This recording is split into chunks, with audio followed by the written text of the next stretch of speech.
Duas tempestades se formam no Atlântico, colocando a costa leste em alerta para o fim de semana. Brasileira se destaca em cúpula anual que reúne líderes dos setores público e privado em Nova York. 11 brasileiros serão reconhecidos e homenageados em evento com foco em pessoas afrodescendentes nos Estados Unidos. Brasileiros entram na lista dos 100 mais influentes do mundo em inteligência artificial. E Brasil prepara oferta estratégica para negociar tarifaço com os Estados Unidos e terras raras estão na mesa.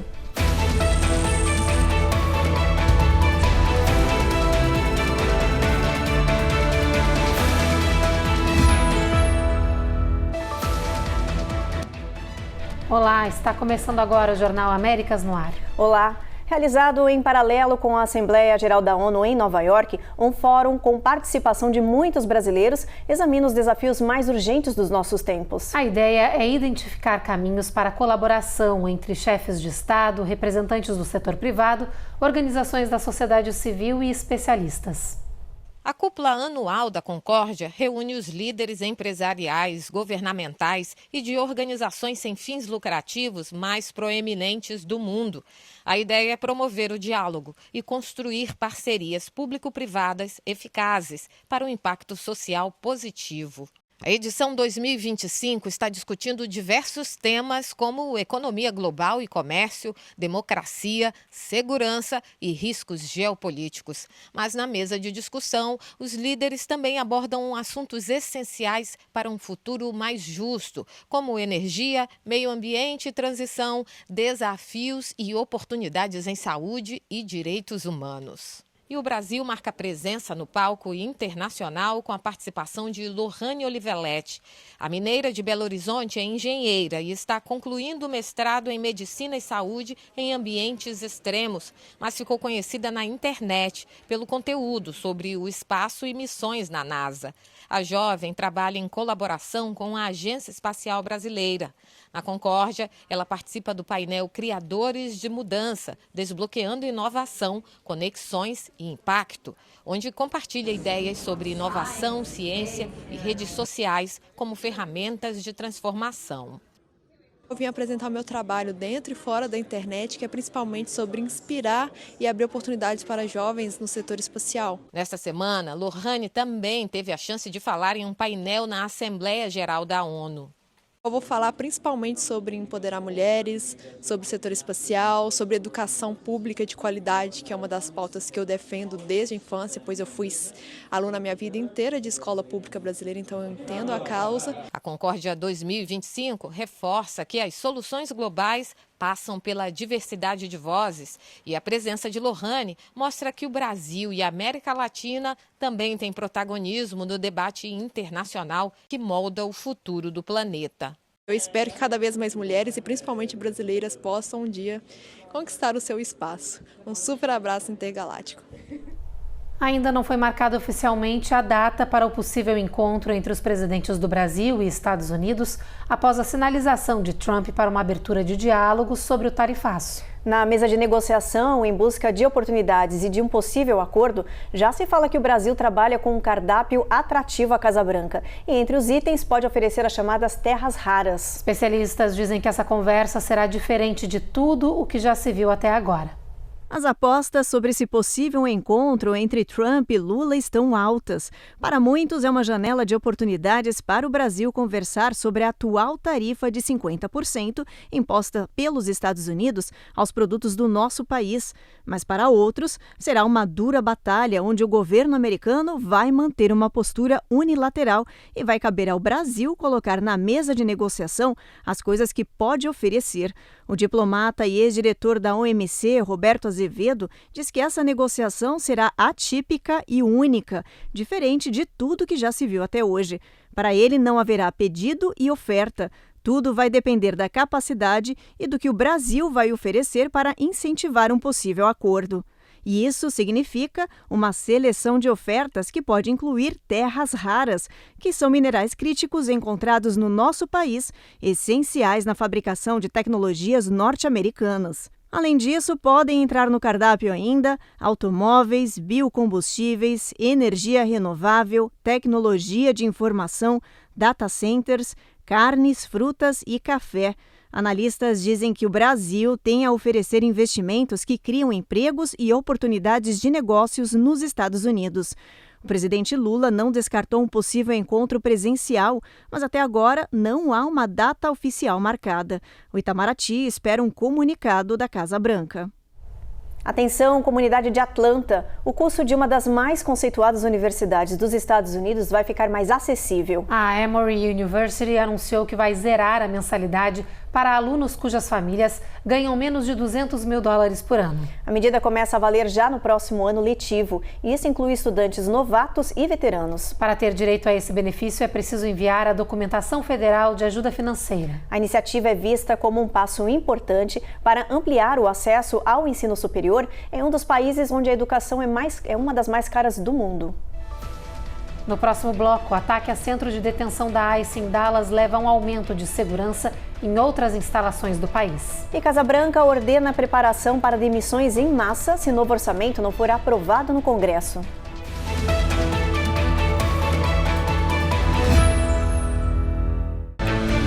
Américas no Ar. Oferecimento Uninter. A melhor faculdade para brasileiros nos Estados Unidos. Acesse uninteramericas.com e inscreva-se já. Vida Máxima Account. Orientação especializada e suporte para sua legalização nos Estados Unidos. Seu futuro é agora. Use o código VIDARECORD e ganhe uma consultoria grátis. Oi, gente. Eu sei que tá no intervalo do jornal, mas a gente tem um recadinho. Vamos ficar um pouquinho mais próximo? Se inscreve aqui no nosso canal. Dá aquela curtida e ativa o sininho, não esquece. Isso aí.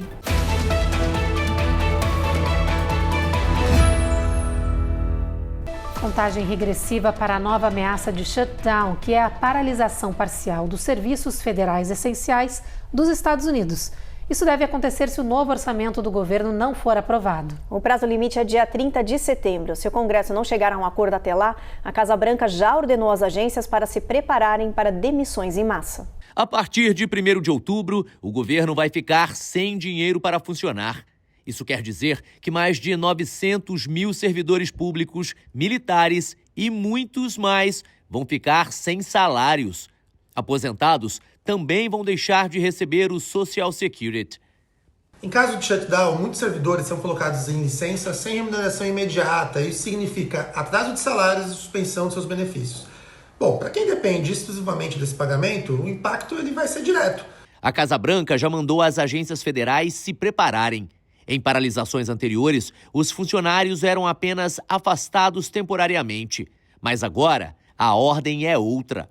Demissões em massa. O Escritório de Gestão e Orçamento da Casa Branca já pediu para as agências prepararem a lista com os nomes dos funcionários que serão demitidos e os empregos eliminados. Isso vai acontecer no dia 30 de setembro. Prazo limite para impedir que o país entre no chamado shutdown, que é a paralisação parcial dos serviços federais essenciais no país. Essa medida da Casa Branca representa uma mudança em relação às paralisações anteriores e amplia a tensão entre republicanos e democratas. A aprovação do novo orçamento está paralisada no Senado Federal. Os democratas exigem concessões como refinanciamento do Medicaid, Obamacare e proteção social para aprovar o novo orçamento. Mas a ordem de Trump surpreendeu. By refusing to even sit down with Democrats, Donald Trump is causing the shutdown. This is a Trump shutdown. O líder Chuck Schumer classificou de chantagem e intimidação.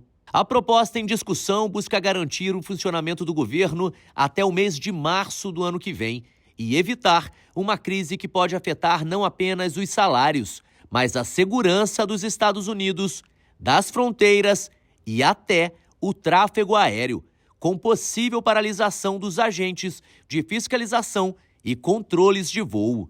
Logo nos primeiros a sentir serão os trabalhadores federais e suas famílias, mas os efeitos se espalham rápido. Serviço de imigração, parques nacionais, aeroportos, programas sociais, todos vão sofrer cortes ou até mesmo fechamento parcial. Isso vai afetar empresário, turista, fornecedor, toda a cadeia de serviço de funcionamento do governo que depende exclusivamente dessa aprovação de orçamento. Depois do tiroteio de ontem em um centro de detenção da Polícia de Imigração, algumas instalações da ICE decidiram aumentar a segurança. O vice-presidente J.D. Vance denuncia que a violência contra os agentes de imigração aumentou nos últimos anos e diz que todo cuidado agora é pouco. O departamento do xerife do condado de San Bernardino está intensificando as patrulhas nas áreas ao redor dos centros de processamento de serviço de imigração e alfândega em Adelanto, na Califórnia. A medida de segurança, que também está sendo aplicada em diversos estados do país, é uma resposta ao recente aumento da violência contra diversas instalações da ICE nos Estados Unidos. Segundo as autoridades, o momento é de cautela e não há ameaças diretas ao público ou às instalações. O vice-presidente J.D. Vance culpa a situação pela retórica inflamatória de líderes democratas e da mídia. There's some evidence that we have that's not yet public, but we know this person was politically motivated. Hoje, o FBI liberou a foto do homem que abriu fogo contra o centro de detenção da ICE em Dallas na manhã de ontem, matando uma pessoa e deixando outras duas em estado grave. Ele é Joshua Jam, de 29 anos. Segundo as investigações, os alvos dele no ataque eram os agentes de imigração. This facility was a target about a month ago as well, with an attack, and we've seen these across the country, and it really is an opportunity for all of us to do what we can to make sure that we're securing our facilities. A secretária de Segurança Interna, Christine Owen, contou em entrevista que o mesmo local atacado ontem já havia sido alvo de outra tentativa de atentado um mês atrás, e que o governo está focado em aumentar a segurança para todas as instalações da Polícia de Imigração do país. A Polícia Federal Brasileira realizou no Aeroporto Internacional de São Paulo 2 ações distintas que resultaram na apreensão de um passaporte por ordem judicial e na prisão de um passageiro que transportava cápsulas de cocaína no estômago. Em um dos casos, o passageiro desembarcou de um voo que saiu daqui dos Estados Unidos, o outro da França. Agora, ambos os homens que não tiveram a identidade revelada vão permanecer sob custódia da PF à disposição da autoridade responsável. A gente fala agora do conflito do Oriente Médio. O presidente Donald Trump anunciou que um acordo de cessar-fogo está muito próximo de acontecer. Uma nova proposta está sendo avaliada para encerrar a guerra, que vai completar 2 anos no próximo dia 7 de outubro. O presidente americano Donald Trump afirmou hoje que um acordo de cessar-fogo e libertação dos reféns na faixa de Gaza está próximo. A declaração foi dada depois de um encontro do republicano com líderes de 8 países árabes e muçulmanos. Trump disse que apresentou aos chefes de Estado um plano de 21 metas para encerrar a guerra, que completará 2 anos no próximo dia 7 de outubro. A proposta também prevê o estabelecimento de uma autoridade que não seja o Hamas para governar a faixa de Gaza depois do conflito. O presidente americano ressaltou que ainda precisa se reunir com o primeiro-ministro israelense para falar do acordo. Benjamin Netanyahu desembarcou hoje em Nova York, onde amanhã discursará na Assembleia Geral das Nações Unidas. Na segunda-feira, Trump e Netanyahu terão um encontro na Casa Branca em Washington. Nesta quinta-feira, Israel voltou a atacar instalações militares dos rebeldes Houthis do Iêmen. 20 caças israelenses lançaram 65 bombas contra centros de inteligência e segurança do grupo apoiado pelo Irã. A ofensiva é uma resposta ao ataque realizado pelos Houthis em Eilat, no sul de Israel, na tarde de ontem, durante o Ano Novo Judaico. Um drone atingiu diretamente um centro comercial. 48 pessoas ficaram feridas. Ninguém morreu. A seguir, autoridades dos Estados Unidos alertam tutores de pets para os riscos de overdose de fentanil durante passeios ao ar livre. E taxas de infecção por bactérias superresistentes a medicamentos aumentaram quase 70% nos Estados Unidos.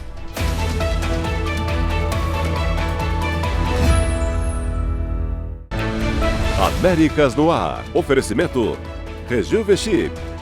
Recupere e mantenha sua juventude hoje. Visite-nos no sul da Flórida, em Orlando ou em Boston e renove a sua energia. EasyPag. Compra inteligente para imigrantes. iPhone desbloqueado, parcelado, só com passaporte.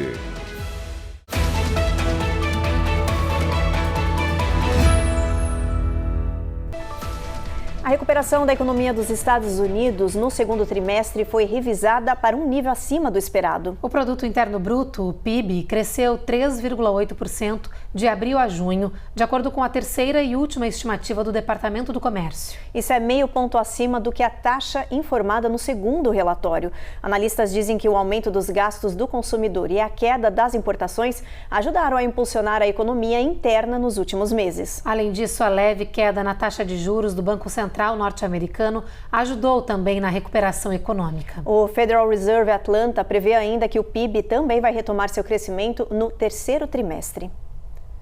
E o tempo está se esgotando para quem quer comprar um carro elétrico com incentivo fiscal aqui no país. O crédito federal de $7.500 para compradores de veículos elétricos vai expirar em 1º de outubro como parte do pacote de gastos e tributação do presidente Donald Trump. Nas últimas semanas, muitos consumidores têm corrido para fechar negócios antes do prazo final. O benefício é considerado um dos principais estímulos à compra de carros verdes no país e o fim do crédito pode levar a uma queda brusca nas vendas, segundo analistas do setor. Mas uma pesquisa aponta que a maioria dos compradores interessados em veículos elétricos deve seguir com a compra mesmo sem o incentivo. Diante do novo cenário, montadoras já estão estudando estratégias para compensar o impacto, como descontos diretos, cashback e até redução na produção. O setor segue de olho na reação do mercado e na possibilidade de novas medidas para estimular a transição energética. Com a crescente crise de uso de fentanil nas ruas dos Estados Unidos, autoridades estão alertando tutores de pets para os riscos de overdose nos animais. É que muitas pessoas fazem uso da substância nas ruas e largam os restos nas calçadas e parques, por onde passam os animais de estimação que podem ingerir a droga e correr sérios riscos. Este é um dos lugares favoritos de Kenneth, Owen Beach, mas a praia agora é um lembrete do que ele perdeu. And her hind legs collapsed. And then her front legs collapsed. Ele estava passeando com sua cachorrinha quando ela foi para debaixo de um banco na área de brinquedos infantis e comeu algo. I was trying to grab her mouth to open it up so to get out. It was too small to even see. Rapidamente, o animal começou a espumar pela boca e ficar letárgico. Em poucos minutos, desmaiou e morreu.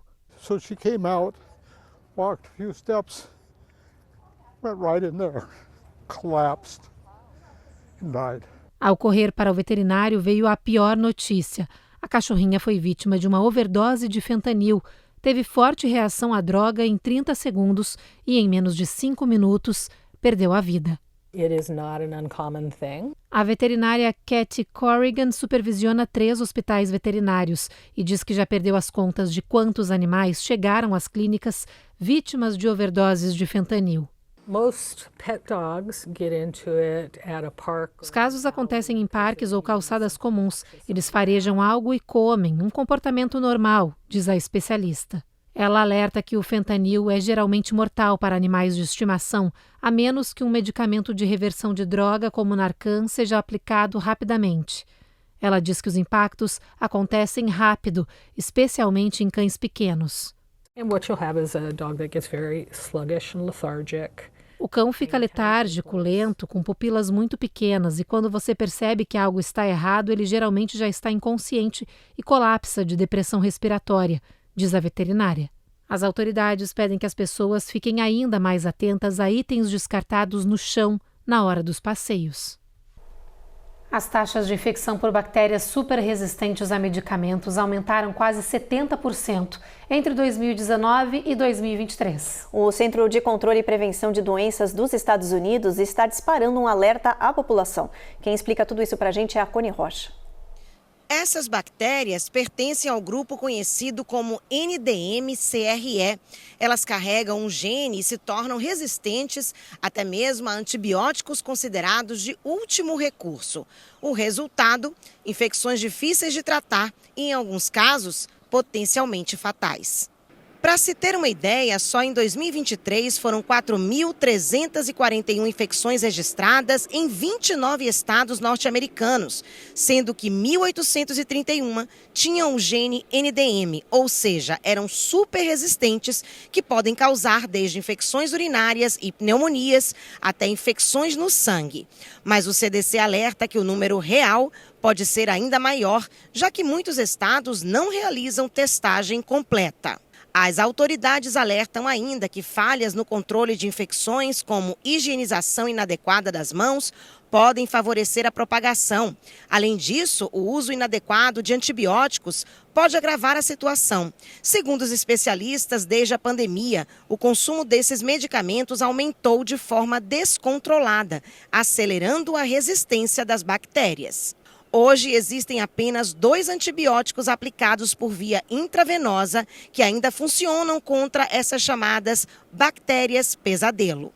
O CDC recomenda que hospitais e profissionais de saúde reforcem os protocolos de prevenção e façam testes rápidos para identificar essas bactérias. E a mensagem é clara: agir agora é essencial para evitar que infecções comuns se tornem cada vez mais impossíveis de tratar. Depois do intervalo, 2 tempestades se formam no Atlântico, colocando a costa leste em alerta para o fim de semana. E 2 brasileiros entram para a lista dos 100 mais influentes do mundo em inteligência artificial.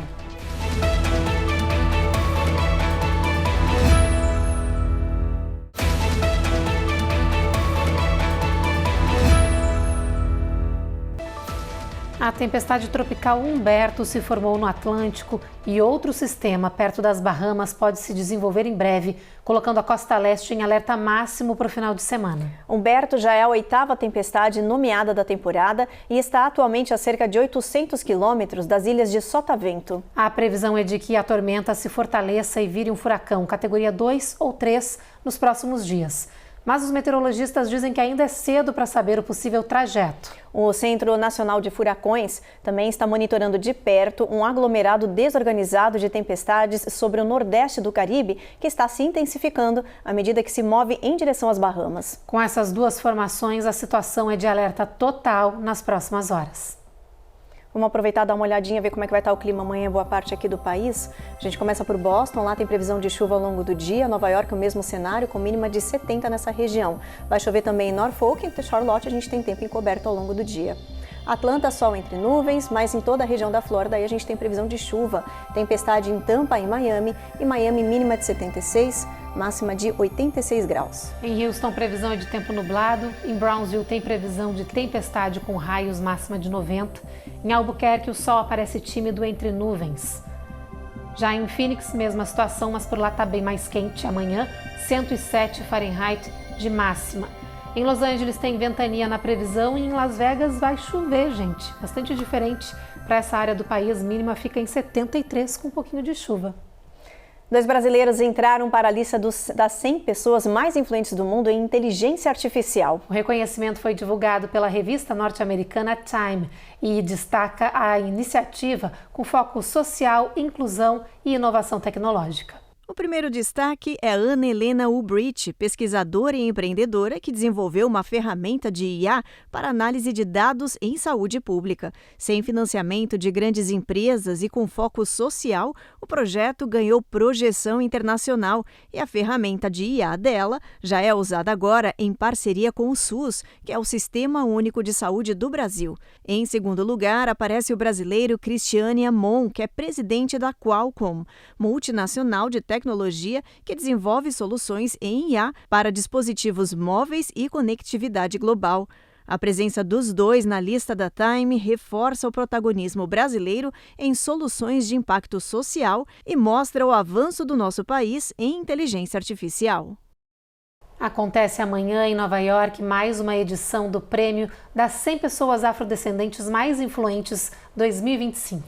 Neste ano, 11 brasileiros vão ser reconhecidos e homenageados. A repórter Carolina Camargo tem os detalhes. Contagem regressiva para um dos prêmios mais esperados do ano.